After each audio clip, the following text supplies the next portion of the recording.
All right, so we are starting topic 2. This is topic 2, lesson 1. And we are solving equations by combining like terms. So our goal is going to be the same goal as it was on Thursday of last week, which was to get the variable all alone on one side of the equal sign and a number on the other side. Strategy, just like the goal, it's exactly the same, and that is to use the opposite or the inverse of the operation or plural operations in the original problem on both sides of the equal sign. And then we have some steps.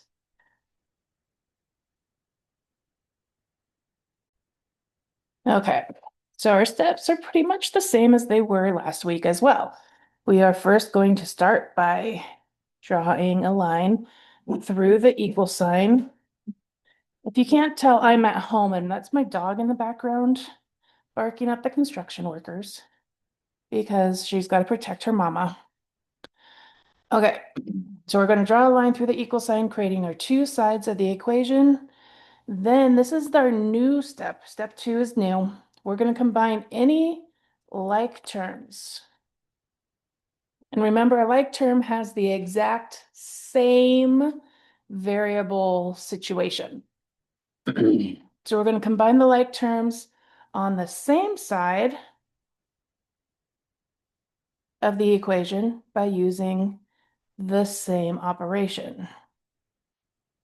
Okay, so remember those pluses and minuses that separate the terms belong to whatever is directly behind it. So we can reorganize everything so that our like terms are next to each other. And then do the same math. If it's on the same side of the equation, you use the same operation. Okay. Step 3. So we've combined all of our like terms. Now we should be left with one side having variable and number equaling just a number, hopefully. So on the side with the variable, we're going to undo any addition or subtraction by using its opposite on both sides, because that moves the addition and subtraction to the opposite side of the equation. So we go to use the opposite to move it to the opposite side. And then we're going to undo any multiplication or division by using the opposite, because again, that will move the number that's multiplying or the number that's dividing to the opposite side, as long as we do on both sides of the equation, and then check your answer. Okay, so 5 steps this time, including checking your answer. A little bit more, but they're not horrible steps. So let's look at some examples. Um, let's do something like 7x plus 5 minus 3x is equal to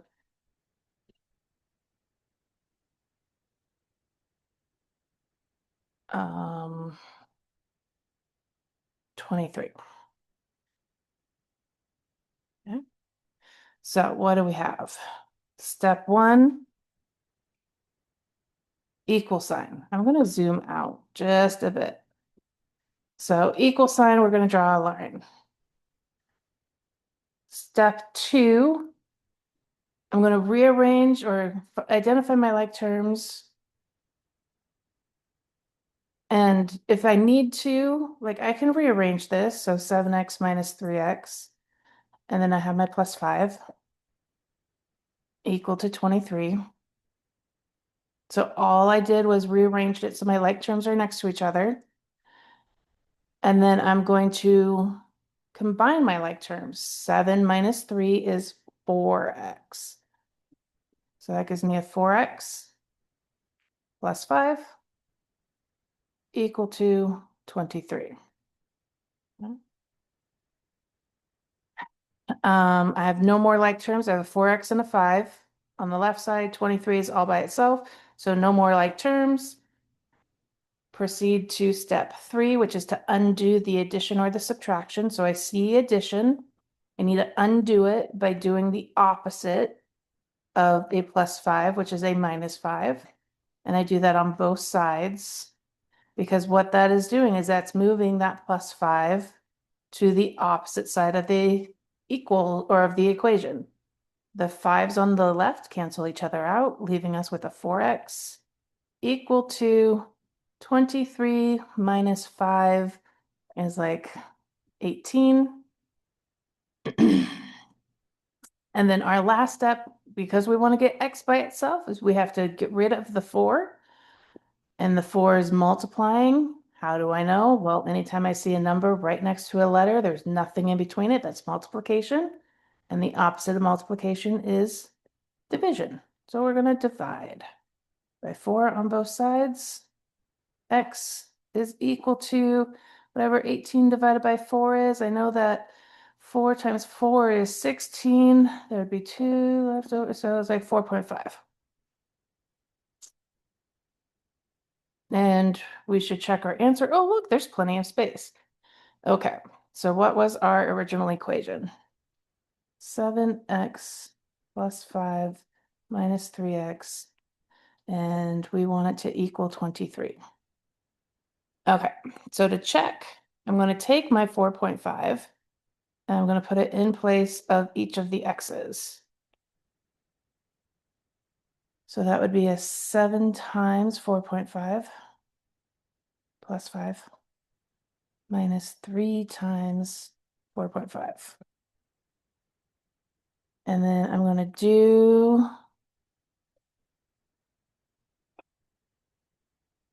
all apps calculator. Okay. Wow, it's going to be a very large calculator here. Full screen calculator.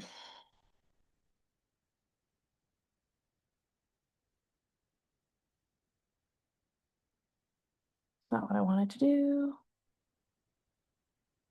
Minimize that. There we go. Okay, so what do I have? I have a 7 times 4.5. That's 31.5. No, I guess I can't be in tablet mode.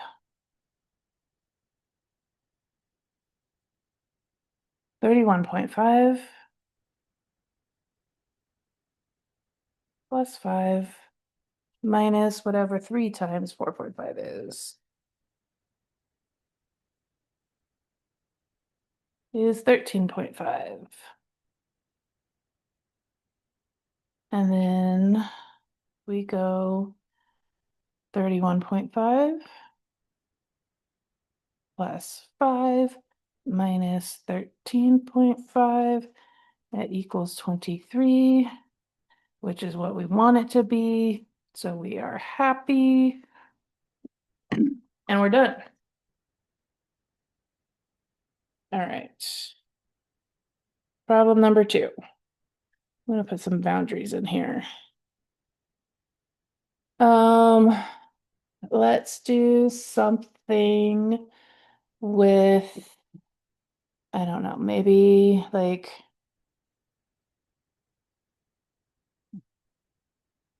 2.1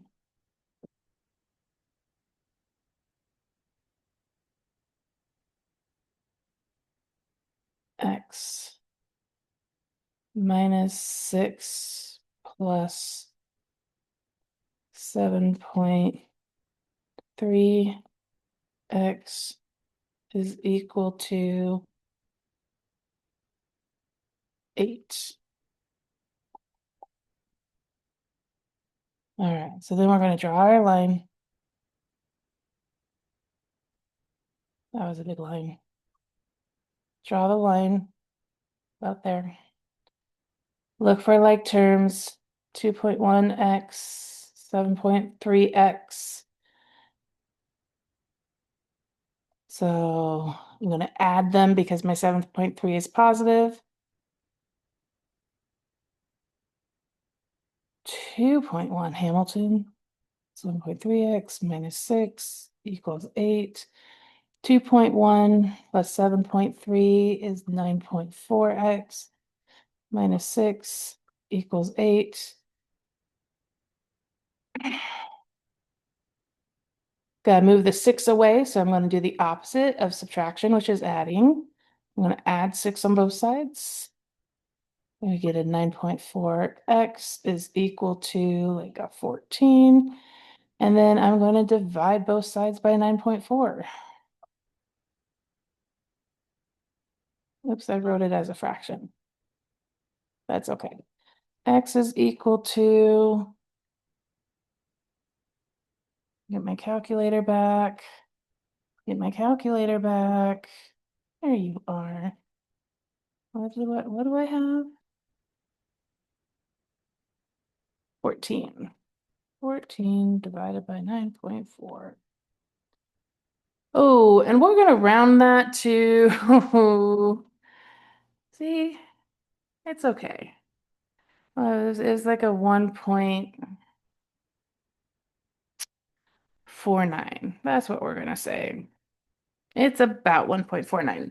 So because we rounded this, when I check my answer, I'm just going to be close to what I think it should be close to an 8. Okay. So then our original equation was like a 2.1 x minus 6 plus 7.3 x, and hopefully it all equals 8. And we're going to take the 1.49 and put it in for each of the x's. So 2.1 times 1.49 minus 6 plus 7.3 times 1.49. Calculator. 2.1 times 1.49. 3.129 minus 6 plus 7.3 times 1.49. 10.877.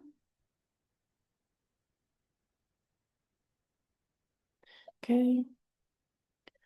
3.129 minus 6 plus 10.877. And it's 8.003, which is pretty darn close to an 8. And it's just because it's off because we rounded. We rounded. So I'm going to say it's okay. But it's close. Like 003. It's close to 8. Okay. Last one. We're going to do something like everybody's favorite and do some fractions. Let's do something like 2/5 x minus 3 plus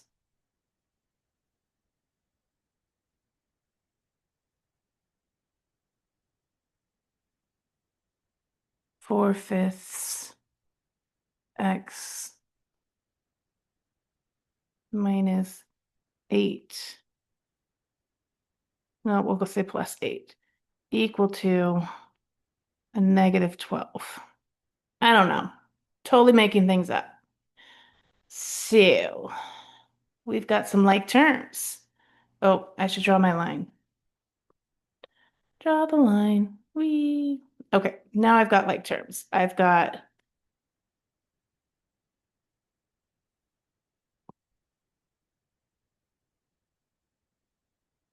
x's, and I have constants. So I'm going to move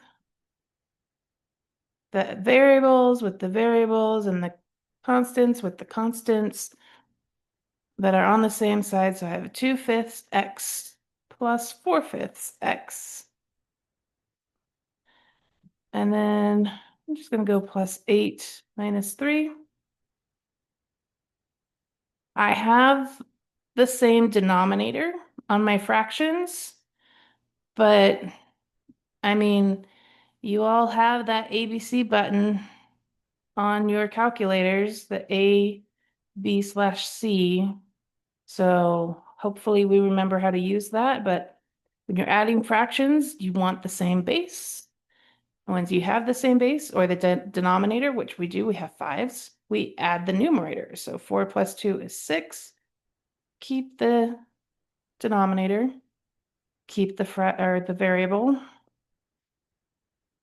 Positive 8 minus 3 is a 5. That 5 is positive. All of that is still equal to a negative 12. Okay. They combine like terms. So it's okay if you have more than one set of like terms. You could even have like terms on the other side of your equal sign.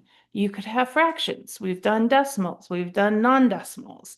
We've had answers with decimals. It's okay, people. It's all good. We know how to work with this stuff.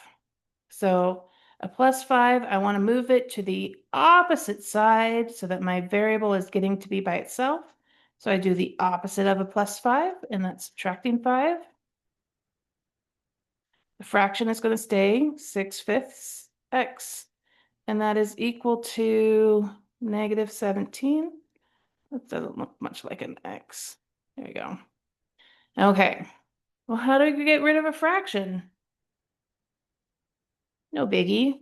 We still, it's a number in front of a variable, so that says multiplication. So to undo multiplication, I'm going to divide by 6/5. And we're going to divide by 6/5. Okay, so that gives me x by itself. And in my calculator for this, I'm going to type in negative 17 divided by 6, ABC 5. And when I do that, it's going to look like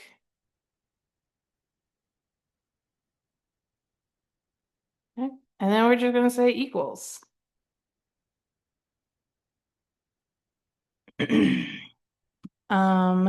And it would tell us what it is. So I don't have one of those calculators. So give me a minute. I have to do other math. 17 negative, and I'm going to say times it by 5 and divide it by 6. And of course, well, if you type it into your calculator, there we go. Hopefully it gives you the fraction and it would say negative 14 and then a U and then 1. Yeah, there we go. So what does that mean? Well, the in front of the U, that negative 14 is our whole number. And in between the U and the L is our numerator. After the L is our denominator. So the negative 14 goes in front. It's our whole number. In between, that's our numerator. And denominator is at the end. And then we could check our answer or not because I'm tired of doing the video. So yeah, we'll do some practice. We've got a couple quick practice problems, and that will be tomorrow. We're going to add some more to this lesson.